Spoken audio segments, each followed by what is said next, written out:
ಸಮಸ್ತ ಕನ್ನಡಿಗರಿಗೆಲ್ಲ ನಮಸ್ತೆ ಹೇಳ್ತಾ ಇದ್ದೀನಿ. ನಾನು ನಿಮ್ಮ ಸ್ನೇಹಿತೆ ಸರಳ. ಇವತ್ತಿನ ವ್ಲಾಗ್ನಲ್ಲಿ ಬಾಣಂತಿಯರಿಗೆ ಮತ್ತು ಮೆಚೂರ್ ಆಗಿರೋವಂಥ ಹೆಣ್ಮಕ್ಳು ಕೊಡೋವಂಥ ಒಂದು ಟಿಫನ್ನ ಮಾಡೋದು ತೋರಿಸ್ಕೊಡ್ತಾ ಇದ್ದೀನಿ. ಇದಕ್ಕೆ ನಾನು ತೊಗೊಳ್ತಾ ಇರೋದು ಒಂದು ಎರಡು ಸ್ಪೂನಷ್ಟು ಕೊಬ್ಬರಿ ಎಣ್ಣೆ ತೊಗೊಂಡಿದ್ದೀನಿ. ಮತ್ತು ಸಾಸಿವೆ ಜೀರಿಗೆ ಎರಡು ಹಾಕಿ ಸಿಡಿಯೋ ತನಕ ಬಿಡ್ತಾಯಿದ್ದೀನಿ.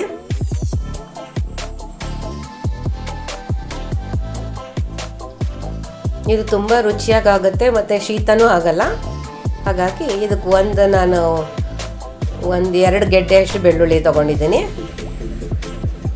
ನಾನು ಇದೊಂದು ಸುಮಾರು ಒಂದು 4 ಜನಕ್ಕೆ ಮಾಡ್ತಾಯಿದ್ದೀನಿ.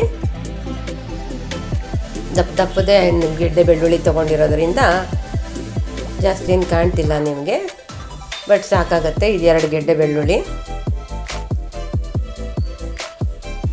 ಇದು ಚೆನ್ನಾಗಿ ರೋಸ್ಟ್ ಆಗಬೇಕು. ಚೆನ್ನಾಗಿ ರೋಸ್ಟ್ ಆದಷ್ಟು ಚೆನ್ನಾಗಿರುತ್ತೆ. ನೀವು ತುಪ್ಪದಲ್ಲೇ ಮಾಡಿದ್ರೆ ಇನ್ನೂ ಚೆನ್ನಾಗಿರುತ್ತೆ, ಬಟ್ ಇನ್ನೂ ಹೆಲ್ತ್ಗೂ ಇನ್ನೂ ಚೆನ್ನಾಗಿ ಅನಿಸುತ್ತೆ. ಈಗ ಕರ್ಬೇವಿನ ಸೊಪ್ಪು ಹಾಕ್ಕೊಂಡಿದ್ದೀನಿ.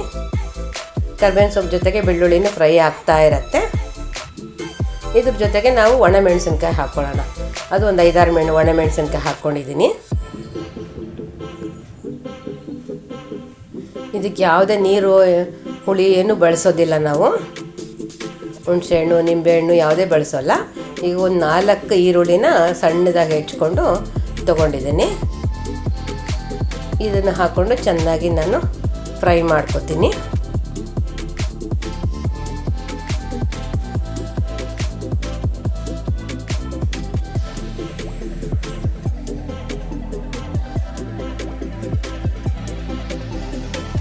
ಇದು ನೀರೆಲ್ಲ ಹೋಗೋ ಹಾಗೆ ಆದಷ್ಟು ಎಣ್ಣೆನಲ್ಲೇ ಬಾಡಬೇಕು. ಎಣ್ಣೆ ಅಥವಾ ತುಪ್ಪ ಯಾವುದ್ರಲ್ಲಾದರೂ ಬಾಡ್ಬೋದು. ತುಪ್ಪದಲ್ಲೇ ಮಾಡಿ ತುಂಬ ಚೆನ್ನಾಗಿರುತ್ತೆ. ಸಾಧಾರಣವಾಗಿ ಬಾಣಂತಿಗೆ ಒಬ್ಬಳಿಗೆ ಮಾಡ್ತೀವಲ್ಲ, ಹಾಗಾಗಿ ಸಂಪೂರ್ಣ ತುಪ್ಪದಲ್ಲೇ ಮಾಡಿರ್ತೀವಿ. ಈಗ ಉಪ್ಪು ಹಾಕ್ಕೊಳ್ಳೋಣ.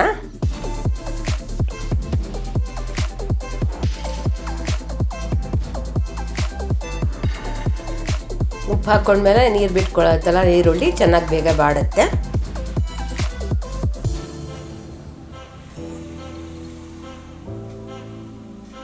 ಬಟ್ ಹಾಗೆ ತೊಳಸ್ಲಿಲ್ಲ ಅಂದರೆ ಕೆಳಗಡೆ ಕೆಳಗಡೆ ಮಾತ್ರ ಕೆಂಪಾಗುತ್ತಲ್ಲ, ಹಾಗಾಗಿ ಕೈ ಆಡಿಸ್ತಾನೆ ಇರಬೇಕು. ಈಗ ಒಂದು ಸ್ವಲ್ಪ ಹೊತ್ತು ಮುಚ್ಚಿಟ್ಬಿಡೋಣ. ಮುಚ್ಚಿಟ್ರೆ ಇನ್ನೊಂದು ಸ್ವಲ್ಪ ಅದೇ ಮಾಯಿಶ್ಚರಲ್ಲಿ ಚೆನ್ನಾಗಿ ಬೆಂದ್ಕೊಳ್ಳುತ್ತೆ ಬೇಗನೆ. ನೋಡಿ, ಇವಾಗ ಎಲ್ಲ ಒಂದು ಅರ್ಧ ಬೆಂದಿದೆ.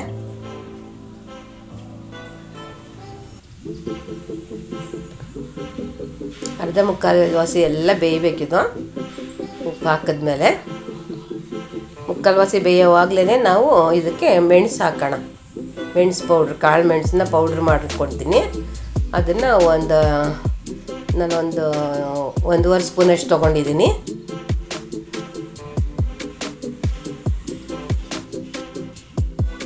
ಈಗ ಮುಕ್ಕಾಲು ವಾಸಿ ಬೆಂದಿರುತ್ತಲ್ಲ, ಮೆಣಸು ಹಾಕಿದ್ಮೇಲೆ ಇನ್ನೊಂದು ಸ್ವಲ್ಪ ಕಾಲುವಾಸಿ ಬೇಯಿಸ್ಬಿಡೋಣ.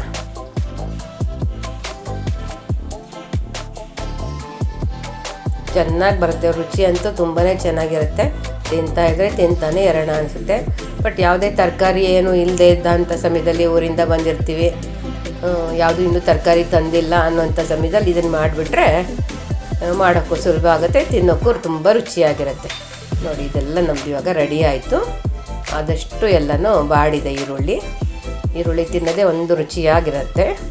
ಇದಕ್ಕೆ ಬೇಕಾದ್ರೆ ನಾವು ಒಂದು ಸ್ವಲ್ಪ ಕೊತ್ತಂಬರಿ ಸೊಪ್ಪು ಹಾಕೋಬೋದು, ಬಟ್ ಹಾಕಲೇಬೇಕು ಅಂತ ಕಂಪಲ್ಸರಿ ಏನಿಲ್ಲ ಇದಕ್ಕೆ ಕೊತ್ತಂಬರಿ ಸೊಪ್ಪು. ಹಾಗೇ ಚೆನ್ನಾಗಿರುತ್ತೆ. ನಾನೀಗ ಮೊದಲೇ ಅನ್ನ ಮಾಡಿ ಇಟ್ಕೊಂಡಿದ್ದೀನಿ. ಮಾಡಿ ಒಂದು ತಟ್ಟೆಗೆ ತೆಗೆದು ಇಟ್ಕೊಂಡಿದ್ದೀನಿ. ತಣ್ಣಗಾದ್ಮೇಲೆ ಕಲಸಿದ್ರೆ ಒಳ್ಳೆ ರುಚಿ ಕಲಸೋಕ್ಕೂ ಅನುಕೂಲ ಆಗುತ್ತೆ, ತಿನ್ನೋಕ್ಕೂ ಚೆನ್ನಾಗಿರುತ್ತೆ. ತುಂಬ ಬಿಸಿನಲ್ಲಿ ಕಲಿಸ್ಬಿಟ್ರೆ ಉದುದ್ರು ಬರಲ್ಲ, ಮೆದು ಆಗೋಗ್ಬಿಡುತ್ತೆ. ಅದಕ್ಕೋಸ್ಕರ ಅಂತಲೇ ಮೊದಲೇ ತೆಗೆದು ಇಟ್ಕೋಬೇಕು. ಈ ಸಮಯದಲ್ಲಿ ನಾವು ತುಪ್ಪನೂ ಹಾಕ್ಕೊಂಡ್ಬಿಡ್ತೀನಿ. ನಾನು ಮೊದಲೇ ಜಾಸ್ತಿ ತುಪ್ಪ ಹಾಕಿಲ್ಲ, ಸ್ವಲ್ಪನೇ ತುಪ್ಪ ಹಾಕ್ಕೊಂಡು ಮಾಡ್ಕೊಂಡಿದ್ದೀನಿ. ಬಾಕಿದೆಲ್ಲ ಎಣ್ಣೆ ಹಾಕಿದ್ದೀನಿ.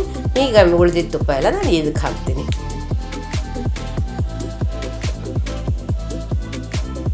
ಒಂದಿಬ್ರಿಗೆ ಆಗಷ್ಟು ಕಲಿಸ್ತಾ ಇದ್ದೀನಿ. ಇದಕ್ಕೆ ನಾವು ಸಿಡ್ಮೆಣ್ಸು ಅನ್ನ ಅಂತ ಕರಿತೀವಿ, ಬಾಣಂತಿಗೆ ಕೊಡೋದಕ್ಕಾಗಿ. ಈ ವಿಡಿಯೋ ನಿಮ್ಗೆ ಇಷ್ಟ ಆಯಿತು ಅಂದರೆ ಈಗಲೇ ಒಂದು ಲೈಕ್ ಕೊಡಿ. ಹೊಸಬರಾಗಿದ್ದರೆ ಸಬ್ಸ್ಕ್ರೈಬ್ ಮಾಡ್ಕೊಳ್ಳಿ, ನಿಮ್ಮ ಫ್ರೆಂಡ್ಸ್ಗೂ ಶೇರ್ ಮಾಡಿ. ತುಂಬ ಟೇಸ್ಟಿಯಾಗಿರುವಂಥ ಸಿಡಿಮೆಣಸನ್ನು ರೆಡಿಯಾಗಿದೆ. Thank you for watching.